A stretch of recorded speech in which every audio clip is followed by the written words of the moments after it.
A common misbelief among non-Star Wars fans that I hate is the belief that Darth Vader is just this big, half-robotic and evil man who mercilessly kills Jedi and other innocent people because he enjoys doing it and does it for fun. And although you got two of your statements correct, Darth Vader isn't evil, and by the end of this video, I will hopefully have changed many of you guys' minds on Darth Vader. However, to do this, I would like to take you on a journey of Anakin Skywalker's life. Anakin was actually conceived by the Force and had no father, basically making him Space Jesus. Hello there.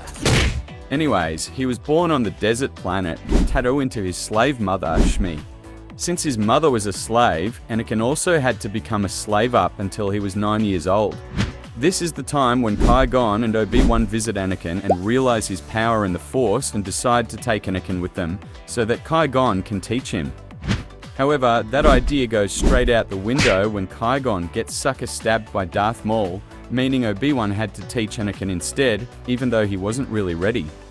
10 years pass and everything to this point seemed to be going alright. He is now a Padawan and he is learning fast. However, it all goes downhill once he is set on a mission to keep his childhood crush, Padme, safe. Obi-Wan gets his hands dirty and did basically everything solo, whilst Anakin had some romantic time with Padme. After a decade, Anakin decides to reunite with his mother when protecting Padme to find out Tusken Raiders had kidnapped her and Anakin was too late, causing his mother to die in his arms.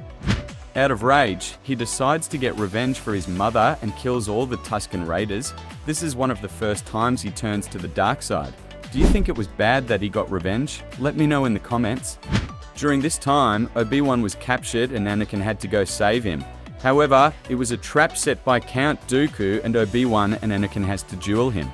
Anakin fought really well, but was not ready to fight a Sith Lord, causing him to lose his hand. Before he even turned 20, all these things on screen happened to Anakin, but it just gets increasingly worse from here. A few years pass when Anakin gets another important mission, which was to save Senator Palpatine. Once again, he found himself fighting Count Dooku, but now he was more than ready and disarmed Dooku. However, Palpatine persuades Anakin to go a little further and behead Dooku.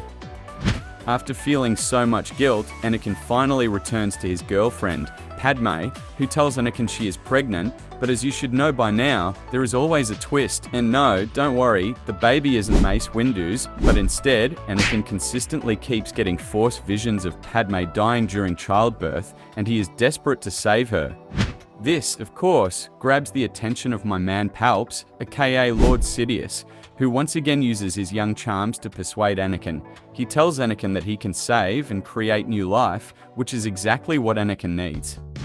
At first, Anakin did the right thing and told Mace Windu of Palpatine's Sith Lord behavior, and Windu went straight into action to try and take him down. Sidious got absolutely destroyed by Mace Windu in lightsaber combat, and to top it all off, he gets his lightning redirected back at him, deforming his face. Sadly, this is when Anakin comes in and decides to stop Windu from killing Sidious. After this, he was officially given the name Darth Vader. He was then sent to the Jedi Temple to kill the remaining Jedi. This also included the younglings who were completely defenseless to Vader. Some people say this was pure evil, but here is a man who has nearly lost everything. But he continues to lose more when he travels to Mustafar to take out separatist leaders, where his master, Obi-Wan, is waiting and trying to stop his rampage. This leads to a huge fight between Vader and his master, and you can really see the wave of emotions that Vader is feeling. However, these emotions led him to become too arrogant and angry, which causes him to badly lose the fight with an arm and both his legs being cut off by Obi-Wan. Vader had such severe injuries like having only one limb left and his whole body burnt to the crisp that the only way he could survive was through emergency surgery. This was an extremely painful process that lasted several days, and what's even worse is how painful this suit was, and it extremely limited Vader's abilities. As this is all happening, Padme gives birth to Luke and Leia, but sadly passes away in the process. After losing pretty much everything, Vader becomes a servant to Sidious. He devotes his whole life to tracking down Obi-Wan in hopes of getting revenge. This is whilst being half the man he used to be and in constant pain because of the suit. Also, the one time Vader had finally caught up with Obi-Wan and had him cornered, he disappears and becomes a Force ghost. He is then assigned the job of assassinating his only son, Luke Skywalker, which he fails at, as he wasn't just battling Luke, but also his old self internally. This was the biggest battle of Vader's life, and it was arguably the only time in over 20 years Vader showed some sign of weakness and his good side shining through. Finally, as you all know, near the end of Vader's life, he finally fulfills his prophecy by saving his loved ones and throwing the Emperor into the reactor shaft. However, the electricity fried his life support and Vader died a good man.